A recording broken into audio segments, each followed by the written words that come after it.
Right now on Upfront. Senate Showdown. Because we are the battleground state. Battle for Wisconsin's Senate seat. The race at dead heat. Control of the U.S. Senate at stake. Let's go! Save America! This Sunday, a special edition of Upfront. 9 days from Election Day, voters flooding polling locations for early in-person voting. And now the candidates are here. Democratic Senator Tammy Baldwin. This perhaps could be the closest race that you've ran. Her Republican challenger, Eric Hovde. Does Trump need to win this state in order for you to win? Our new conversations, the implications, the issues, and the state of the race. It all begins now. This is Upfront with Jaron Jordan and political director Matt Smith. Hi, everyone. Thanks for joining us. Here we are, 9 days out. Hundreds of thousands of Wisconsinites already voting. Long lines for in-person early voting across the state. The presidential candidates returning to Wisconsin this week. And now our attention this Sunday, the battle for U.S. Senate. A dramatically close race between Democratic Senator Tammy Baldwin and Republican challenger Eric Hovde. Control of the U.S. Senate hanging in the balance. This weekend, the average polling giving Baldwin just an 0.8% lead. And now both with us in interviews this past week outlining their closing arguments. Senator Baldwin coming off a meet and greet with Democratic volunteers in Waukesha County. You won the race 6 years ago by 11 points. I'm curious, what do you think happened to all those voters? Well, I think there's a big difference between a midterm election when there's no presidential race and a presidential year. So that's part of it. I also think that people have, on some issues, sort of gone into their partisan camps. Does Kamala Harris need to win Wisconsin for you to win? Look, we're going to push for the entire Democratic ticket, from the very top to the very bottom. Right now, the presidential race is as tight as this U.S. Senate race is. And we're just all of us need to just sprint to the finish line. Let's talk about the economy. Voters in the state say that's the most important issue as they're currently voting, and we'll head to the polls on Election Day. More people, according to the polls, say they trust Trump over Harris on the economy. I'm wondering why you think that is. Well, first of all, I think when you contrast the plans, the Democrats, and I count myself in this, have real plans to lower prices, to go after corporate price gouging. And we've had some success already, especially as people struggle with the high cost of health care. We've had some real success on lowering the cost of some prescription drugs. It's irresponsible to just say, one politician caused prices to go up. That's not how this works. We had a pandemic. We had supply chains that went completely awry. And we know basic economics. It's the laws of supply and demand. When you have a very limited supply and a huge demand, the prices are going to go up.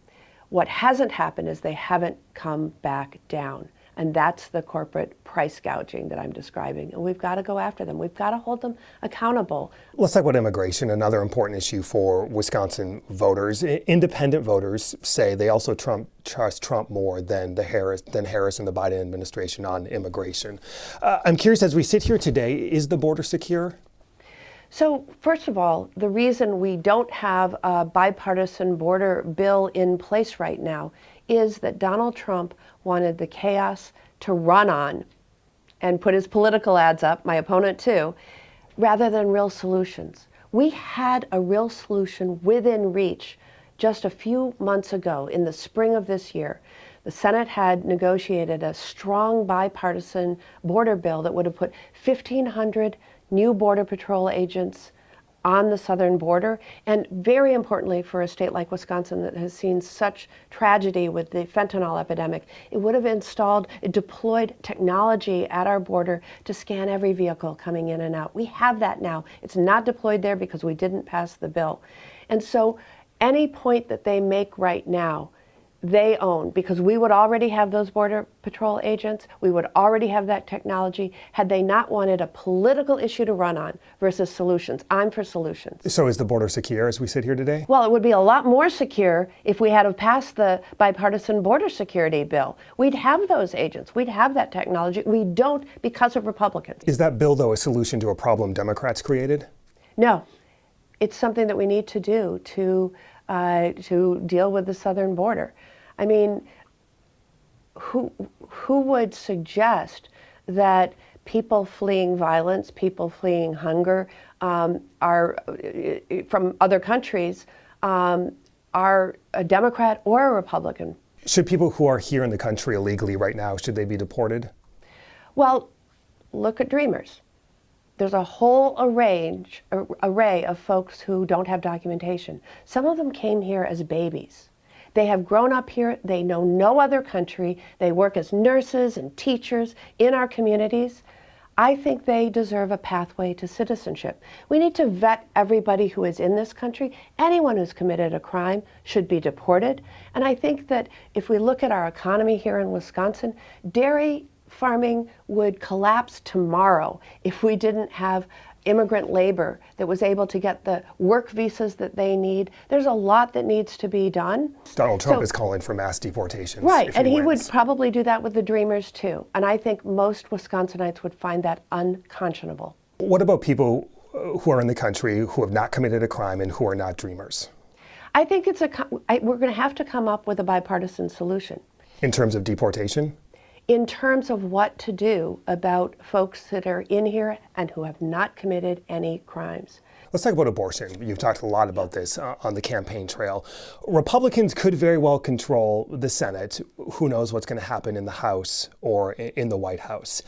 Whatever happens in your push for federal law to add protections federally, are there compromises you're willing to discuss in terms of abortion if Republicans control the Senate or the House? Look, my bill, the Women's Health Protection Act, simply codifies Roe v. Wade at the federal level. And it takes an additional step that's really important. It tells states like Wisconsin with its 1849 criminal abortion ban, Texas with its 6-week ban, Idaho with its criminalizing travel out of state to secure health care, that you can't have these laws at the state level that interfere with the basic rights and freedoms in Roe. So we know that if Republicans are in control, that they are going to be pushing for a national abortion ban. There's no compromise in my mind that can be had on that. So you're not willing to negotiate on anything? Religious exemptions, for example, or if Republicans said no to codifying exactly what Roe said? You know what? Republicans, if they are in control, are not going to do anything other than try to pass a national abortion ban. And I can't compromise on those grounds.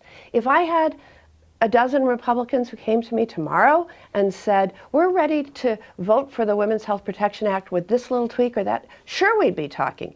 That's not where they're at. To everything you just talked about, are you prepared to vote to eliminate the filibuster? I am, but I'd rather reform it. But you will go there.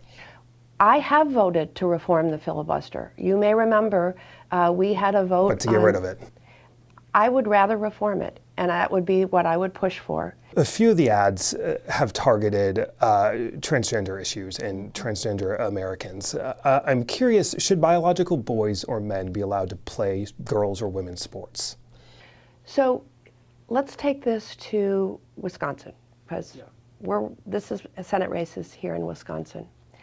I believe that school districts and sports leagues and parents are figuring this out just fine. We do not need federal action on this. So you don't want federal action But on let this. me back that up. Eric Hovde could have called the Wisconsin Interscholastic Athletic Association and said, is this a big problem? He didn't. He just ran his ads. We did inquire. And apparently there's been 4 inquiries in the last decade and none recently. This is not a burning issue. I believe that local communities can figure it out. Does it matter if we're talking about grade school or high school? Yes. And the WIAA has rules that they can apply, and I think they're going to figure it out just fine. Up next, Republican challenger Eric Hovde.